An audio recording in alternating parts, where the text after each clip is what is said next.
Get ready with me for travelling. দিনটা ছিল 26 জানুয়ারি আর আমরা সবাই মিলে সেদিন যাচ্ছিলাম হচ্ছে দীঘাতে।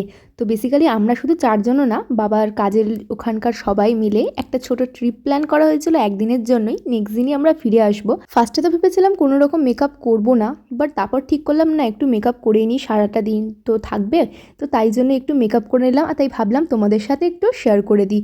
তো কিছুই না, ভালো করে স্কিন কেয়ার করে সানস্ক্রিন অ্যাপ্লাই করে আমি জাস্ট ফাউন্ডেশন একটুখানি, দেন কনসিলার আর একটু ব্লাশ লাগিয়েছিলাম, আর বেসটাকে একটু সেট করে নিয়েছিলাম। আর আই মেকআপে তো মাস্কারা আর লাইনার, যেটা আমি ইউজুয়ালি করে থাকি। দেন একটা ব্রাউন লিপস্টিক আমি পরে নিয়েছি, অ্যান্ড তারপর খুব পারফিউম লাগিয়ে নিয়েছি। জানি গরম আস্তে আস্তে পড়ে যাচ্ছে, বাট সেদিন সকালবেলাটা ভালোই ঠান্ডা ছিল বলে আমি এই সাবানার এই সোয়েটারটা আমি পরে নিয়েছিলাম। সমস্ত ড্রেসের, ব্যাগের, আউটফিটের সব কিছু লিঙ্ক কমিউনিটি পোস্টে দেওয়া আছে, চাইলে চেক করে নিতে পারো। So this is my final look. Don't forget like and subscribe.